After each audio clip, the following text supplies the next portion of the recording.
Pero, sí, vamos a aprovechar. Vamos a ver cuáles son los más sobresalientes del libro de Esdras. Amén. Y no sé, pero yo pienso que debemos hacer como dos grupos.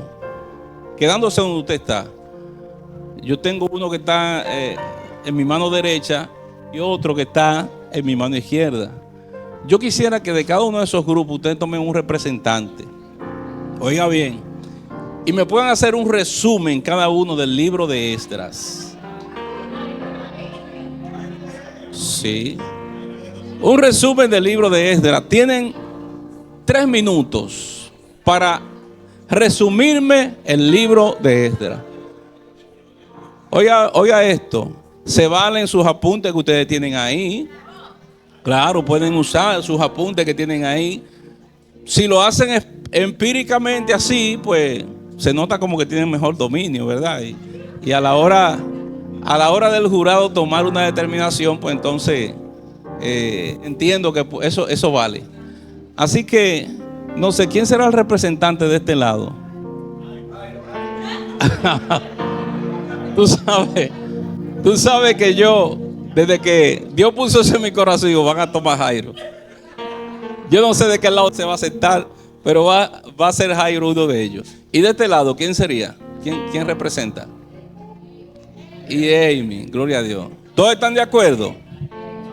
Gloria a Dios. Ah, bueno. Bueno, pues entonces yo quiero oír esos resúmenes.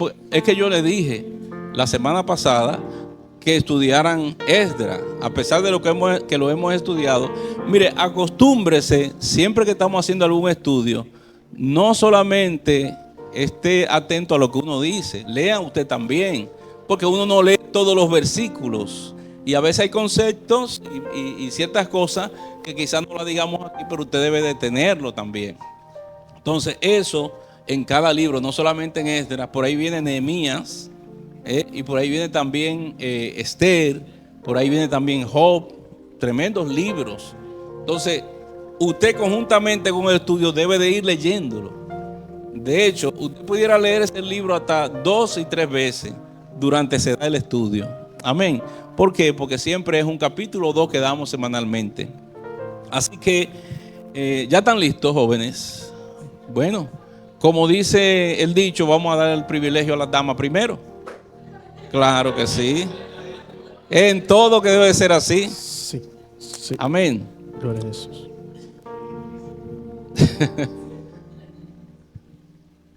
Sí, dale el micrófono a Amy, sí.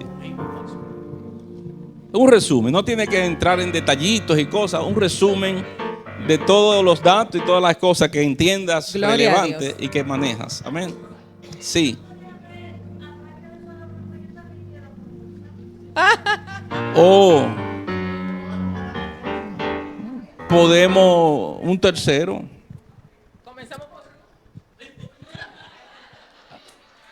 Pero mira, como ellos son una sola carne, vamos a hacer de cuenta que es uno.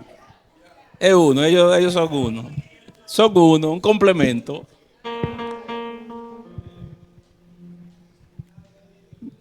Gloria a Dios. Esdras fue un sacerdote y un gran líder. Él escribió los libros 1 y 2 de Crónicas, Nehemías y Esdras y el Salmo 119. Su nombre significa ayuda. El libro de Esdras tiene 2 grandes divisiones. Tenemos el gran regreso de los cautivos de Babilonia bajo el liderazgo de Zorobabel en los primeros 6 capítulos. Del 7 al 10, el regreso. El 9, Palestina, de aquellos bajo la dirección de Esdras. El propósito del libro fue mostrar la fidelidad de Dios. En un principio, los libros de Esdras y Nehemías se consideraban un solo libro y con este comprenden los libros históricos. Los libros proféticos posteriores al cautiverio son Ageo, Zacarías y Malaquías. Zorobabel significa plantado en Babilonia. En el momento de la prueba te sostiene la palabra de Dios. Hay palabras, perdón, Esdras 4. Hay palabras que deben cumplirse, pero habrán oposiciones para que no llegue el cumplimiento. La oposición del pueblo vino por el exterior, no dentro del pueblo. Esdras 4:4, pero el pueblo de la tierra, el pueblo se intimidó y lo atemorizaron para que no edificasen.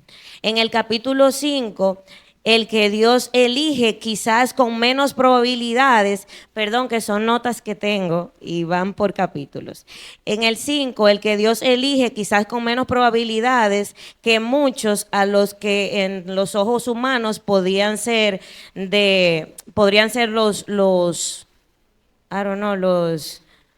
los más idóneos, como lo fue en el caso de David, cuando fueron a buscar para elegirlo como rey, que entre los hermanos que parecían más idóneos, como dice mi hermano aquí, no se encontró quien iba a ser el escogido. Sin embargo, el que se veía con menos probabilidad y desechado, ese era el que iba a ser ungido. Será hasta que Dios lo determine. Esdras continúa, este capítulo muestra que Dios no te dejará solo y te dará la victoria siempre y cuando le creas. El pueblo se encontraba desanimado por la opresión que tenía. Sin embargo, lo que estaba siendo utilizado para dañar, Dios lo cambió para fortalecer al pueblo. Se cumplió la palabra revelada a Zacarías.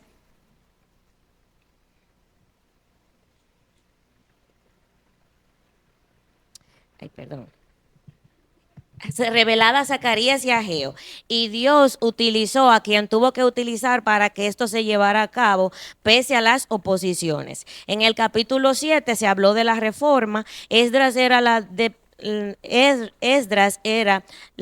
la descendencia sacerdotal, y la mano de Dios estaba sobre él.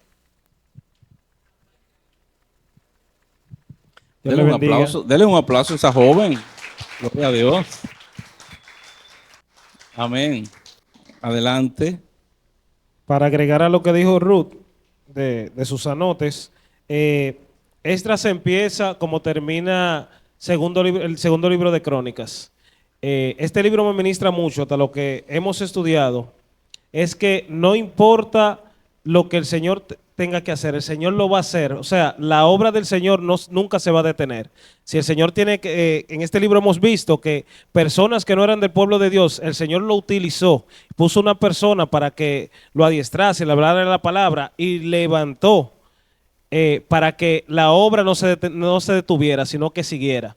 Un ejemplo, como este libro empieza, igualito como termina Segunda de Crónicas, que es con el decreto de Ciro, del rey Ciro, que establece que el pueblo de Dios pueda alabar y pueda edificar casa. También vimos que este destierro, por decir así, y este cautiverio fue la paga del pecado del pueblo de Israel por apartarse del camino de Dios. Y el Señor era el cumplimiento de una profecía de hace más de 200 años. ¿Qué pasa? También el regreso fue parte de la profecía. El primer grupo vino con Zorobabel, que significa, como Ruth lo dijo, plantado en Babilonia. Y el segundo grupo vino con Esdras. Esdras es una muestra de que el Señor levanta. El Señor levanta, y también cuando hay un corazón que se entrega al Señor, no importa las condiciones en que se encuentre, si uno se dispone a servir al Señor, no importa la condición, el Señor te va a sostener y te va a ayudar. Y nada, también se levantaron oposiciones de diferentes, en diferentes épocas dentro de lo que relata el libro. Y me ministró mucho de cuando ellos van a la palabra, cuando ellos van a lo que se escribió en las memorias del rey. Y eso me trajo, como yo lo comenté en el antiguo estudio, que cuando hay oposición o cuando hay alguna situación, uno tiene que ir a lo que ya el Señor ha escrito sobre ello. Y ahí podemos tener, ¿cómo le digo? Tener un refuerzo para nosotros contrarrestar la situación que nos llega. Denle un aplauso. Gloria a Dios. Muy bien. Ahora va Amy. Ay, Dios mío, esa parejita se fue con todo. Gloria a Dios. En el libro de Esdras también pudimos ver que Esdras, aunque estuvo en cautividad, aún así mantuvo su vocación de servir a Dios. Aprendíamos que Esdras fue un sacerdote, fue un escriba y también un líder. Y que el rey lo nombró para que encabezara la segunda ola migratoria a Jerusalén, para que enseñara la palabra de Dios al pueblo y para que administrara la vida nacional. Personas claves que vimos en este libro, estuvo el rey Ciro, Artajerjes, Zorobabel, Esdras, Ageo y Zacarías. Veíamos aquí en los primeros capítulos del libro de Esdras algo muy lamentable, y era que a pesar de que estuvieron en cautiverio, después de 70 años no mostraron ningún arrepentimiento.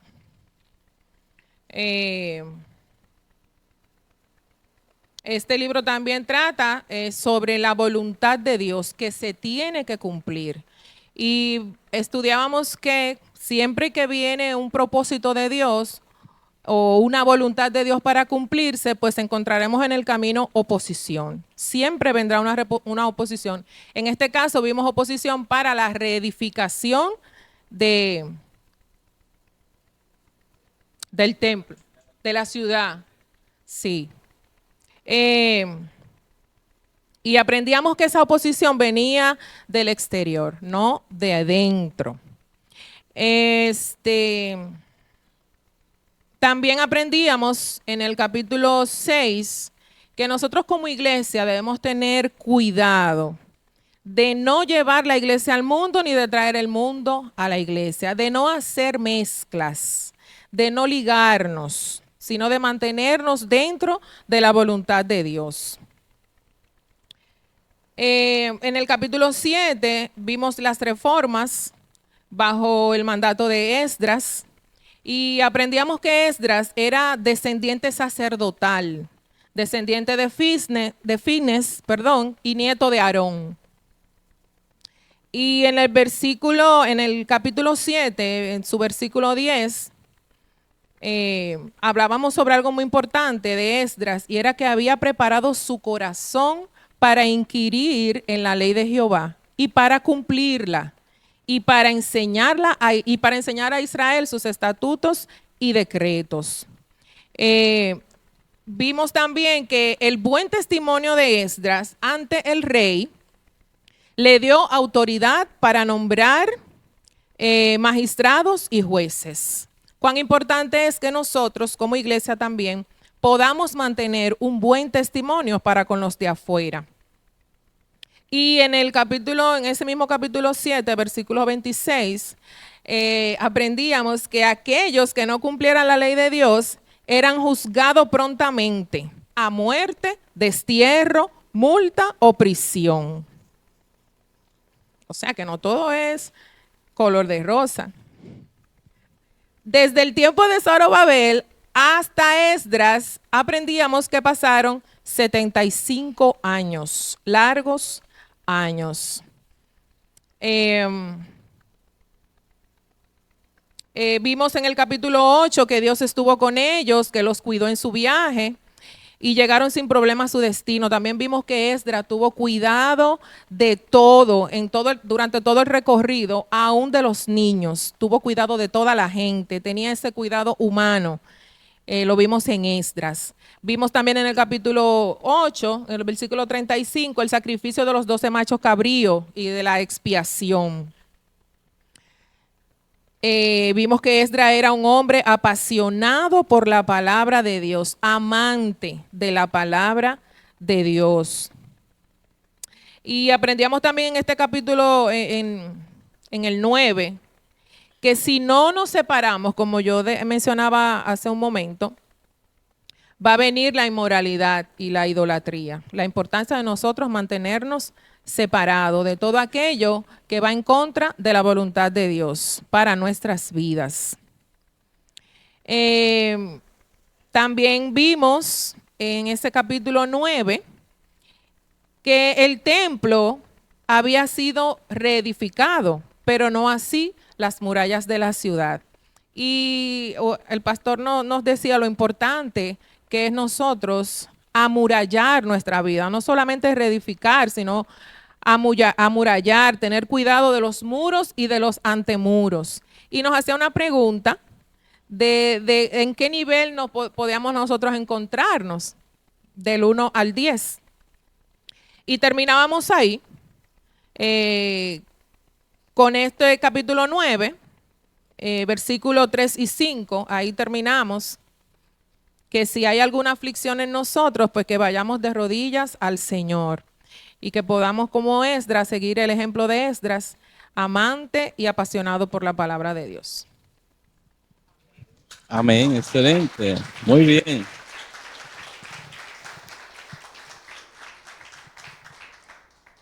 ¿Y cuántos vinieron con Zorobabel? ¿Cuántas personas aproximadamente?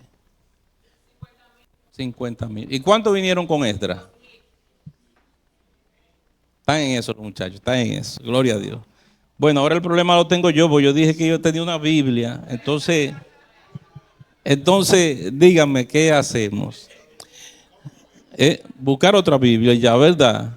Gloria a Dios. Pues mira, es una solución salomónica buscar otra Biblia. Vamos a dar 2 Biblias, ¿verdad? Porque que ellos se lo han ganado. Vamos a pedirle a aquella pareja que pase por allá, por acá. Vamos a entregarle esta Biblia, se la ganaron. Una Biblia de estudio. Amén.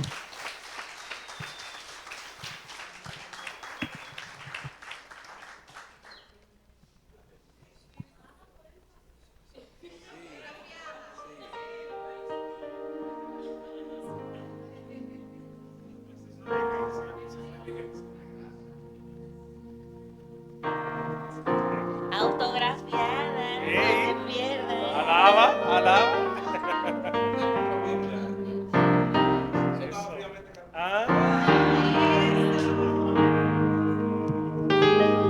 Oye, cuando nosotros íbamos, el pastor ya venía de allá para acá.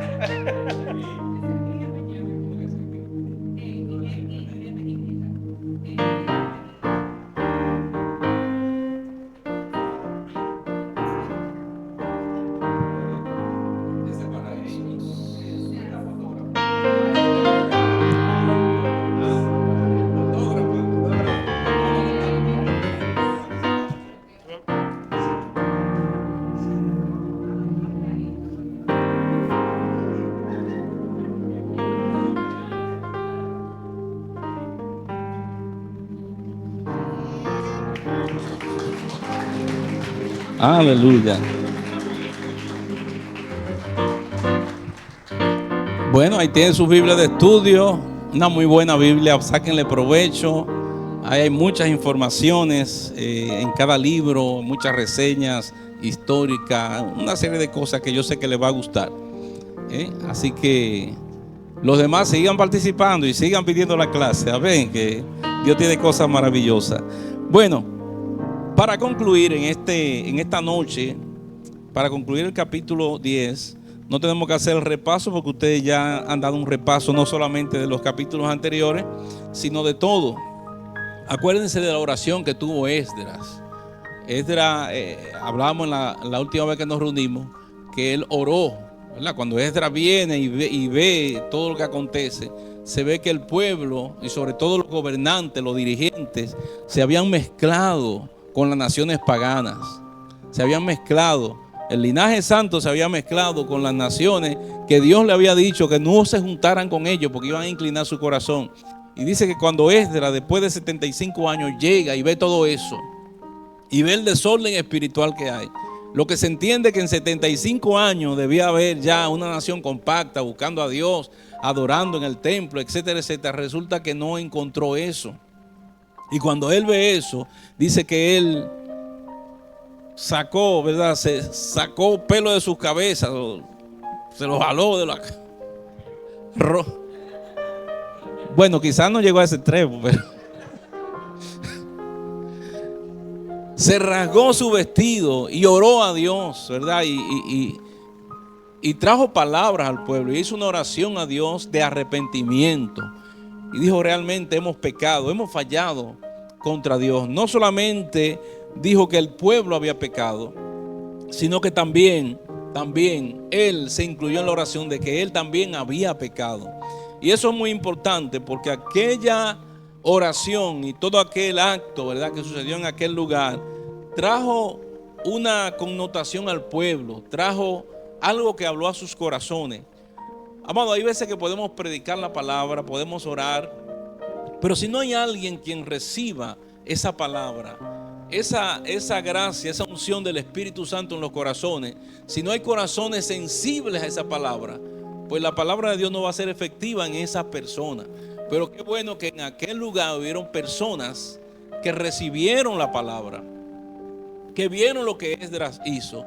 Y cuando recibieron eso, entonces hubo una reconciliación hacia Dios. Yo siempre digo, venimos a la iglesia y cuán importante es que cuando venimos a la iglesia pueda haber hambre de Dios, deseo de recibir la palabra. Hay veces que, como decía mi pastor Poirier, pedimos una doble porción. Señor, yo quiero una doble porción de tu espíritu. Y Señor, yo quiero que tú me uses. Señor, y decimos muchas cosas, pero ¿realmente lo queremos? Y si recibimos la doble porción, ¿para qué la queremos? Decía mi pastor Poirier, y la que tienes, ¿para qué? ¿En qué la estás usando? Si tiene una y no la usa, imagínate dos, ¿en qué la vas a usar? Entonces la palabra tiene que hallar una cabida en nuestros corazones. Amén. Si recibimos todo un año, no sé, en el año que te convertiste, palabra y palabra y palabra, ¿qué ha hecho esa palabra en tu vida? Tiene que hacer algo, un efecto. Y precisamente eso fue lo que hizo Dios, ¿verdad?, en los corazones. Usó un hombre habido en la palabra de Dios, ducho en la palabra de Dios, que habló al pueblo y que oró por el pueblo. Y hubo una respuesta del pueblo. Precisamente esto trajo una renovación que tuvo lugar, ¿verdad?, precisamente bajo este ministro llamado Esdras. Después de aquella gran reunión de oración, hubo un comienzo, amado, a lo que era una renovación espiritual. Hay veces que nosotros nos acostumbramos a las cosas, nos acostumbramos a venir a la iglesia, nos acostumbramos a cantar los mismos coros, nos acostumbramos a venir a ofrendar, nos acostumbramos pero vamos perdiendo como ciertas esencias de lo que es la palabra y de lo que es Dios. Y cada una de esas cosas es necesario que nosotros entendamos que tenemos que ir renovándonos cada día. Así que cuando leemos en el capítulo 10, versículo 1, dice que mientras oraba Esdras y hacía confesión llorando y postrándose delante de la casa de Dios, se juntó a él muy grande multitud de Israel, hombres, mujeres y niños, y lloraba el pueblo amargamente. Ustedes ven qué cosa más preciosa estaba sucediendo en aquel lugar. No era que mientras Esdras estaba orando y estaba hablando, había uno masticando chicle. Había otro, quizá, déjame ver, me ha llegado algún mensajito. Y Esdras por allá llorando, déjame mandarle un mensaje a fulano de tal. Déjame ver, ¿cuál es la cartelera del cine hoy? ¿Cuántas cosas no se ven en la iglesia mientras la palabra sale? ¿Cuánta gente distraída haciendo otras cosas? ¿Cuántas personas hablando con el otro, verdad? Conversando con otra persona, viendo otras cosas mientras la palabra sale. Entonces, allí no sucedía eso. Y precisamente cuando hay un corazón que recibe la palabra de Dios, acontece eso. dice que hombres, mujeres y niños se acercaron a Esdras. Yo imagino que Esdras estaba en el séptimo cielo. Esdras estaba muy lejos de ahí. Esdras estaba llorando, orando, clamando a Dios, orando por el pueblo, en un arrepentimiento sincero. Y eso impactó a las personas en aquel lugar. Y cuando eso aconteció, dice que mucha gente, una grande multitud de Israel, fueron acercándose a Esdras. Esos fueron gente que fueron impactados por la palabra. Esos fueron personas que la palabra de Dios, ¿verdad?, tocó su corazón y por eso se acercaron. No estemos distraídos, amados, cuando la palabra de Dios sale, cuando Dios está hablando. No importa que sea un niño, no importa que sea una persona mayor, no importa quién sea que dé la palabra, es la palabra de Dios. Y precisamente esto aconteció. Cuando pasamos al próximo slide, podemos ver que hubo una gran convicción de pecado y de culpabilidad en el pueblo. Hemos pecado, hemos fallado delante de Dios, hemos sido hallados infieles delante del Señor. Cuán importante es que tú y yo, cuando sale la palabra, podamos vernos a la luz de la palabra, reflejada delante de esa palabra. La palabra de Dios es como un espejo que nos revela, nos identifica cómo nosotros estamos delante de Dios. Dice que la ley vino precisamente a causa del pecado de la persona. Mientras no había ley, no había pecado.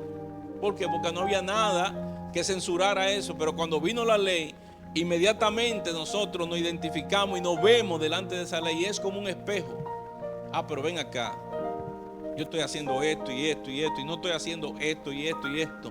Y entonces somos pecadores. Allí la gente lamentaba, ¿verdad?, su condición espiritual y lloraba. Y hubo una convicción de pecado y de culpabilidad en el pueblo. En el versículo 2, un hombre llamado Secanías, hijo de Jehiel, dijo: nosotros hemos pecado contra nuestro Dios, pues tomamos mujeres extranjeras de los pueblos de la tierra. Mas a pesar de esto, aún hay esperanza para Israel. Este hombre se levantó.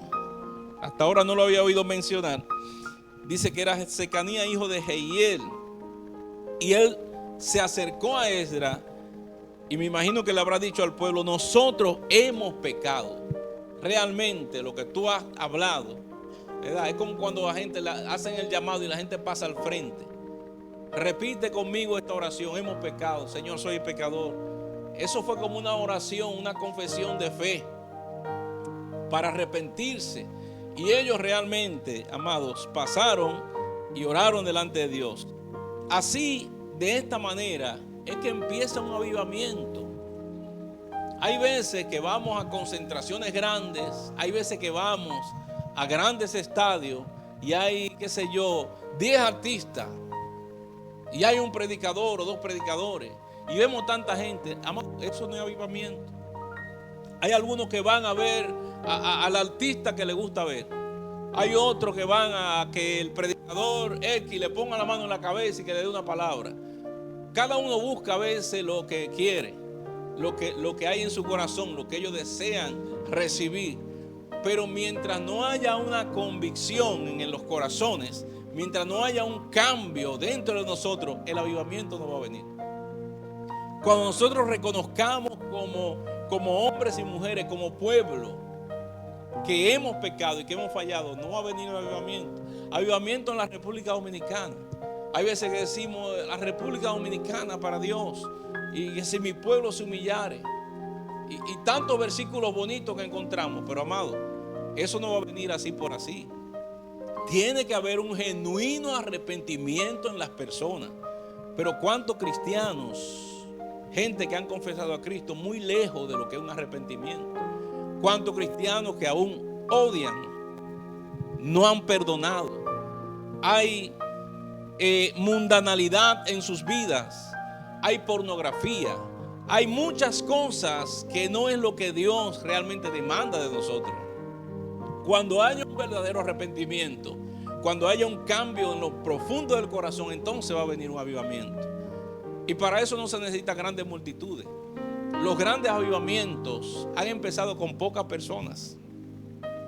¿Cuántos había en el aposento alto? ¿Cuántos habían? 120. Y en muchos lugares donde ha empezado un avivamiento no ha habido miles y miles de personas. No, puede haber 2, 3, 4, un grupo como este que está aquí. Y puede empezar un avivamiento, pero tiene que haber convicción en los corazones. Cuando pasan milagros y cosas tremendas en medio de una campaña o de un culto, cuando hay muchos corazones con un mismo sentir, cuando hay fe en muchos de los corazones. Dice que Jesús mismo fue a ciertos lugares donde no hizo ningún milagro, no pudo hacer ningún milagro. ¿Por qué? Porque no había allí gente que tuviera fe. Jesús, el Rey de Reyes y Señor de Señores. Entonces, cuán importantes son los corazones en los lugares donde estemos, que realmente haya arrepentimiento. Y esto fue lo que pasó en aquel lugar. Así empieza, amado, un verdadero arrepentimiento con la sinceridad de corazón, un genuino arrepentimiento en las personas. Y eso fue lo que pasó en aquel lugar.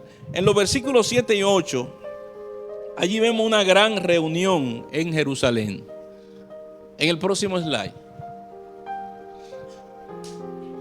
dice: e hicieron pregonar en Judá y en Jerusalén que todos los hijos del cautiverio se reuniesen en Jerusalén, y que el que no viniera dentro de 3 días, conforme al acuerdo de los príncipes de los ancianos, perdiese toda su hacienda, y el tal fuese excluido de la congregación de los del cautiverio.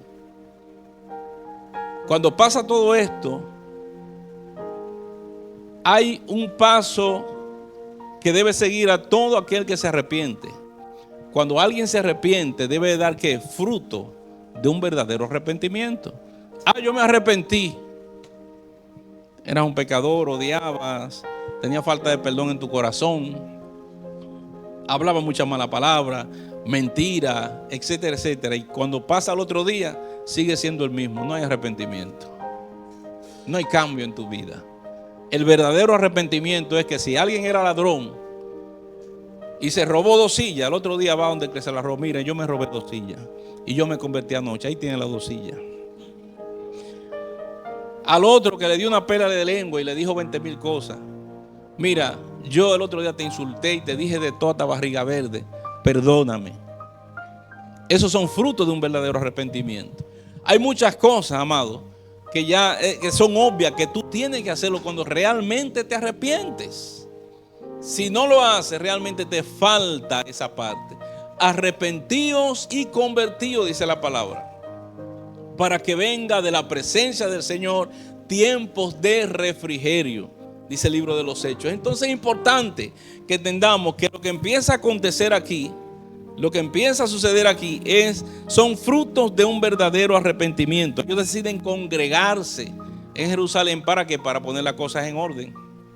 Había un pecado garrafal que habían cometido, que se habían mezclado el linaje santo, el linaje del pueblo de Dios, con naciones paganas. Y amado, el pecado hace cosas terribles.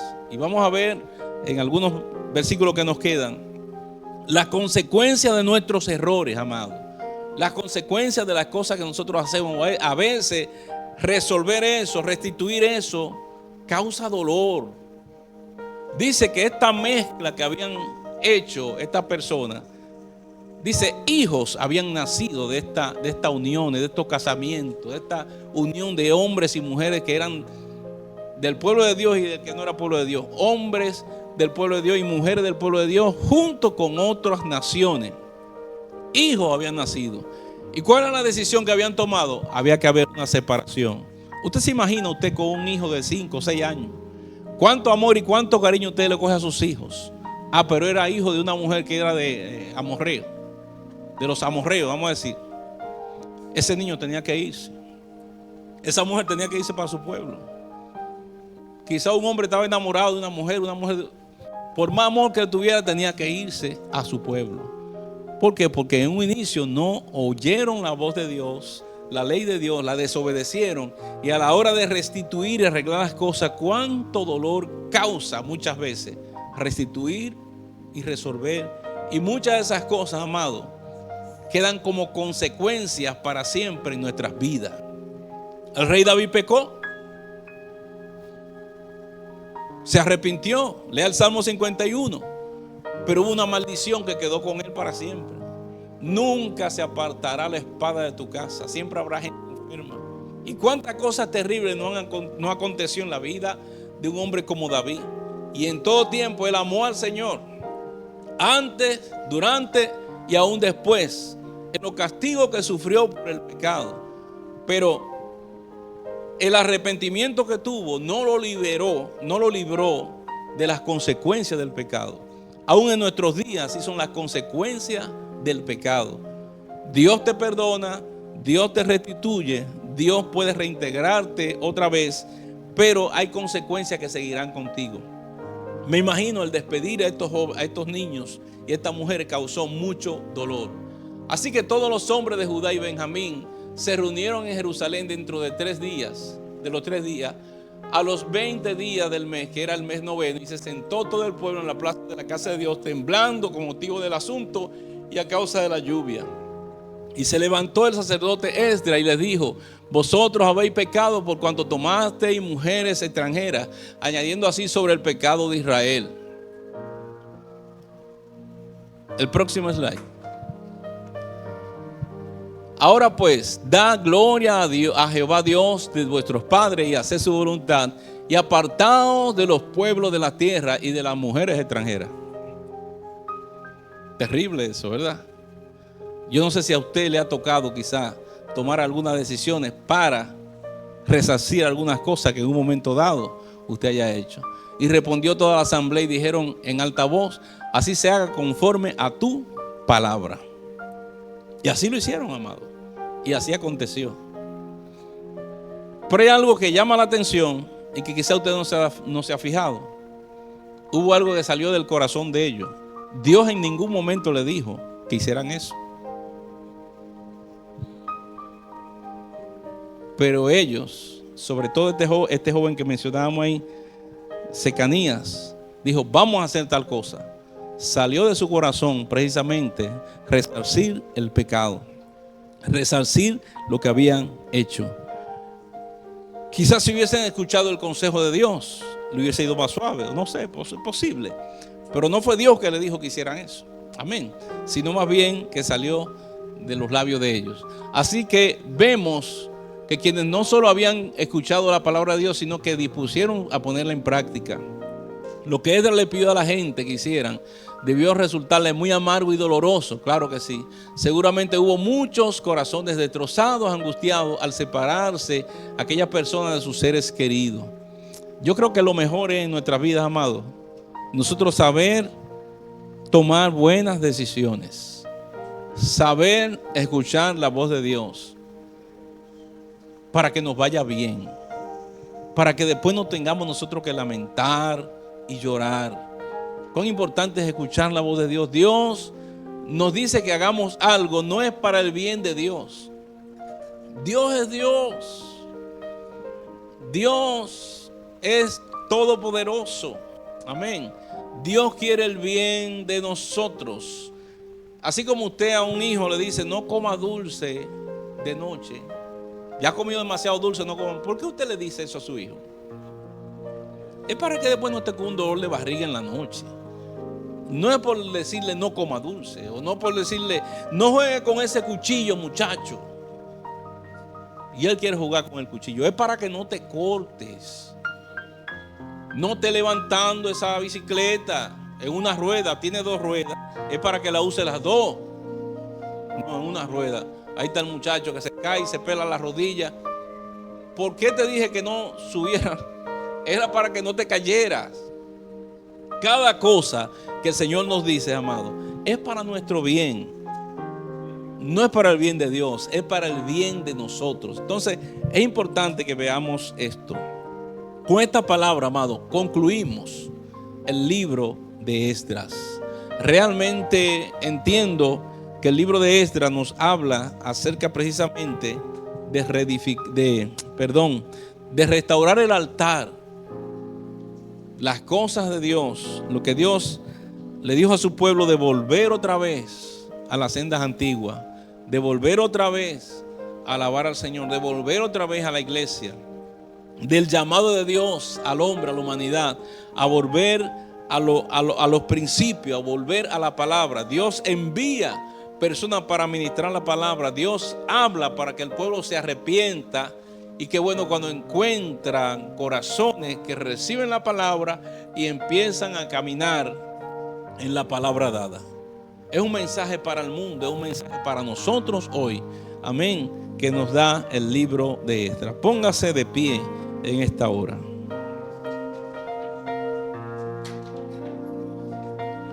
Yo no sé si hay en este lugar alguien que no conoce a Cristo y hoy quiere entregar su corazón a Él. Amén. Hay un llamado de Dios a tu vida y a tu corazón. Dios quiere perdonar tus pecados, quiere restaurarte, quiere hacer cosas nuevas en ti. Así que el altar está abierto. Si hay alguien a través de las redes que también quisiera entregar su corazón a Cristo, de igual forma hacemos el llamado. Solamente repite con nosotros esta oración. Amén. Si hay alguien aquí que quiere pasar al frente, podemos orar por ti. A los que están por las redes, repite con nosotros esta oración para que tu nombre sea inscrito en el libro de la vida. Señor Jesús, te doy gracias en esta hora por tu palabra viva y eficaz. Señor, me arrepiento de todo corazón de mis pecados. Padre, en esta hora me acerco a ti, te pido que tú borres mis rebeliones, que me laves, Señor, con tu sangre preciosa, que tú me ayudes a ser la persona que tú quieres que yo sea, que inscribas, Señor, mi nombre en el libro de la vida. Me entrego a ti, Señor, en esta hora. Tuyo soy, en el nombre de Jesús. Amén y amén. Si has hecho esta oración, te has convertido en un hijo de Dios. Acércate a una iglesia, busca de Dios, como dice Isaías 55, mientras pueda ser hallado. Acércate a Dios, acércate a alguien que te pueda ayudar a crecer en los primeros pasos en la fe y andar en novedad de vida nueva. Padre amado, gracias te damos por este tiempo especial de tu palabra, este tiempo en el cual los santos, Señor, han podido reunirse en este lugar para adorarte y para bendecirte. Oramos, Señor, por cada uno de los que estamos aquí, para que tú guardes nuestra salida a nuestros hogares. La palabra dada, Señor, lo que hemos recibido durante la enseñanza de este libro y durante este momento, Señor, queda atesorada en nuestros corazones y que tú nos ayudes, oh Dios, a ponerlo por obra. Tuyo somos, Señor, en el nombre de Jesús. Amén y amén. Dios les bendiga, mis amados.